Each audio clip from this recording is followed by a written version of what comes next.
সাক্ষ্যবাবুর কাছ থেকে দীপা জেনে গেল যে জয়ী হচ্ছে আসল রূপা। হ্যাঁ বন্ধু, এমনটাই দেখতে পাবো আমরা অনুরাগের ছ ধারাবাহিকে আজকের পর্বে।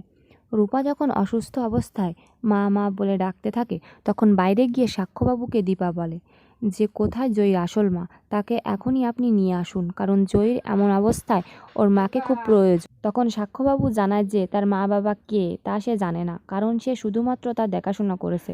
এরপর দীপা সাক্ষ্যবাবুকে জিজ্ঞাসা করে জয়ী ছোটবেলায় কেমন দেখতে ছিল, আমাকে একটু বলবেন সাক্ষরবাবু। এটা বলেই অস্থির হয়ে যায় দীপা। ওদিকে শুনে ফেলে আর মনে মনে ভাবে একমাত্র তুমি আমাকে চিনতে পেরেছো মা। হঠাৎ করে চোখ যায় ওখানে যে রূপা এখানে এসেছে। রূপার দিকে এগিয়ে যায় দীপা আর বলে তুই আমার রূপা, আমি জানি আমি তোকে চিনতে পেরেছি। এটা বলে রূপাকে জড়িয়ে ধরে দীপা। কিন্তু দীপা যে তার মা বলতে অস্বীকার করে রূপা, কারণ রূপার হঠাৎ করে মনে পড়ে যায় মিশকা সেই মুখের কথা। সে তার মায়ের কোনো ক্ষতি চায় না, তাই দীপাকে সরিয়ে দিয়ে বলে আমি আপনাকে চিনি না, একমাত্র আমার বাবা ছাড়া আমার কেউ নেই।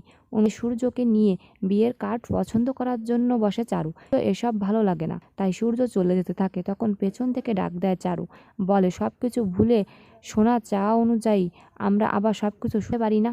তখন সেখানে শোনা আসে আর বলে বিয়ের কার্ড আমি পছন্দ করে দিব, তোমাদের চিন্তা হবে না, আমার পছন্দই বাবার পছন্দ।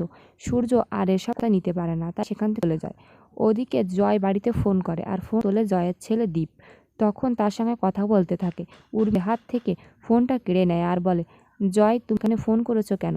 তোমার পাপ ঢাকার জন্য আমাদেরকে সাথী বানাতে চাও? জয় বলে আমাকে ক্ষমা করে দাও উর্মি। কিন্তু উর্মি কিছুই বলতে চায় না, ফোনটা কেটে দেয়।